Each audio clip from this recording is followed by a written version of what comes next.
शाम 3:30 बजे India versus England, पहला टेस्ट मैच। और जो हम कह रहे हैं ना, एक नए एरा का जो है वो आगाज हो रहा है शुभमन गिल की कप्तानी में। शुभमन गिल आज प्रेस कॉन्फ्रेंस के लिए भी आए, आपने सुना होगा स्पोर्ट्स, और आप बता रहे थे कि उन्होंने कहा this is a preparation ground for the ashes. देखो मैं बताऊं, ग्राहम स्वॉन, उनकी भी मैंने इंटरव्यू सुनी स्काई स्पोर्ट्स पे, तो उन्होंने भी बोला कि और ग्राहम स्वॉन बाय द वे वो हैं जो आधा साल इंडिया में पड़े रहते हैं, पड़े रोजी रोटी जो भी है। एंड केविन पीटरसन हो गए या अपने ग्राहम स्वॉन हो गए, दे वेरी केयरफुल कि इंडिया के अगेंस्ट नहीं कभी कुछ बोलते, मुंह से निकल जाता है। वो निकल गया कि इस साल इन्होंने एशेस खेलने जाना है, ऑस्ट्रेलिया ने एशेस खेलने जाना है, इन्होंने ऑस्ट्रेलिया में, इंग्लैंड ने विंटर में।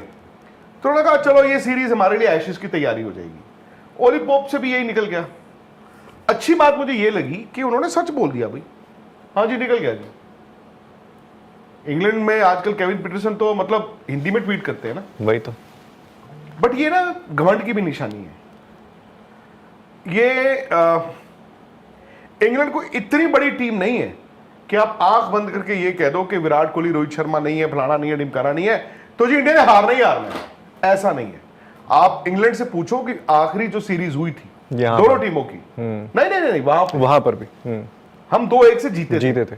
ये अलग बात है कि राहुल उसको 2-1 की जीत नहीं मानते, मैं आज भी मानता हूं।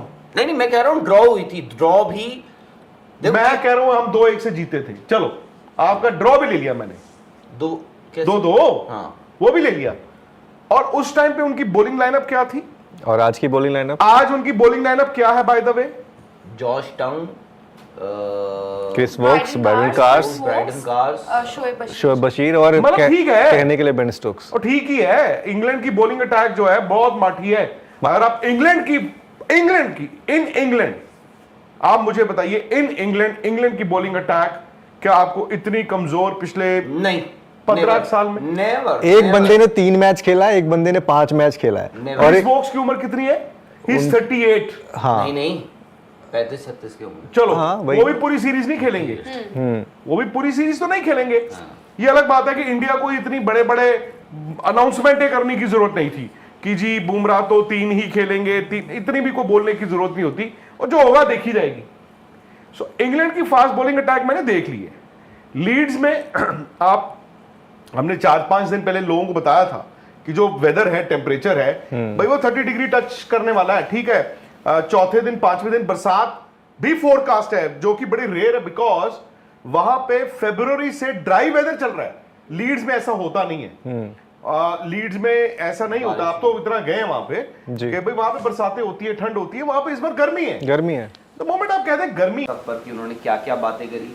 आई थिंक जो 2 टॉकिंग पॉइंट्स जो मेरे लिए, जो मुझे सही लगे, उसमें से एक था कि जो शुभमन गिल बहुत ज़्यादा डिटेल में उन्होंने बताया नहीं। उन्होंने कहा कि देखो अभी भी मैं ना एक बार विकेट दोबारा देखूंगा, उसके बाद डिसाइड करते हैं कि भाई हमारी 11 क्या होगी। बट उन्होंने कहा कि भाई एक सोच ऐसी हो सकती है कि जहां पर हम 6 बल्लेबाज खिलाएं और एक ऑलराउंडर, और 3 से 4 हम जो हमारे प्रीमियर फास्ट बॉलर्स हैं हम उनको खिला लें। दूसरी चीज़ जो मुझे लगा, वही बात आई थिंक लेगेसी की ही बात आ जाती है जो विराट ने भी कही थी।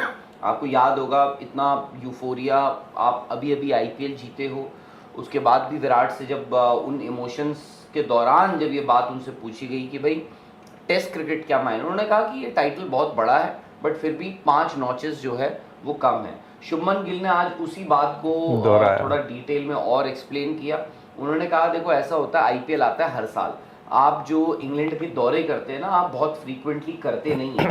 और कोई अगर ज़्यादा से ज़्यादा कोई भी खिलाड़ी होगा वो अपने 2 दौरे कर लेगा। If he is a generational great, वो 3 दौरे कर लेगा, इंग्लैंड के 3 दौरे कर लेगा। तो वो आई थिंक पूरी प्रेस कॉन्फ्रेंस जो भी उनकी जितने ही मिनट की थी, आई थिंक मेरे लिए 2 जो सुनने वाली बातें थी वो ये थी।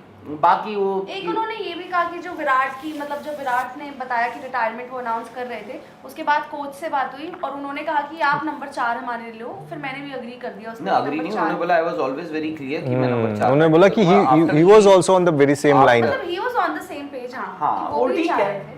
तो नंबर 4 वो आपको खेल कर खैर आज की वीडियो में हम चेन्नई सुपर किंग्स और सनराइजर्स हैदराबाद के दरमियान होने वाले मैच के बारे में बात करेंगे। आईपीएल 2025 का ये मैच चेन्नई सुपर किंग्स और सनराइजर्स हैदराबाद के दरमियान हुआ।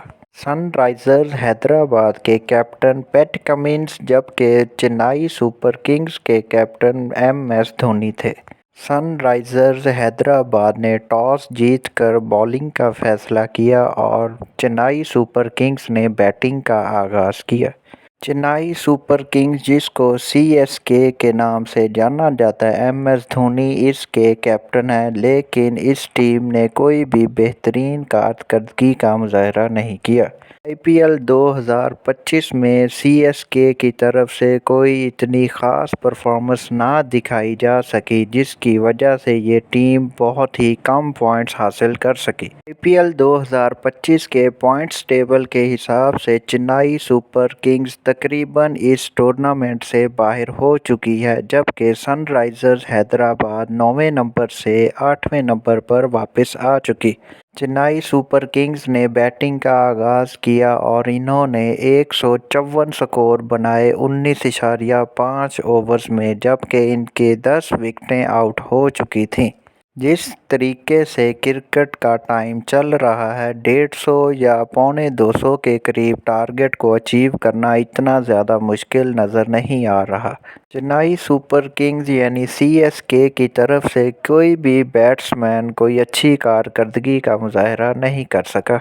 एमएस धोनी को चाहने वाले उनके फैंस को भी कोई इतनी ख़ास खबर नहीं मिली, क्योंकि इनकी तरफ से कोई भी परफॉर्मेंस ना दिखाई जा सकी। हो सकता है ये आईपीएल एमएस धोनी के लिए कोई आखिरी आईपीएल साबित हो, क्योंकि इस दफ़ा वो कोई भी मैच में किसी भी तरह की बैटिंग का मुजाहरा नहीं कर रहे।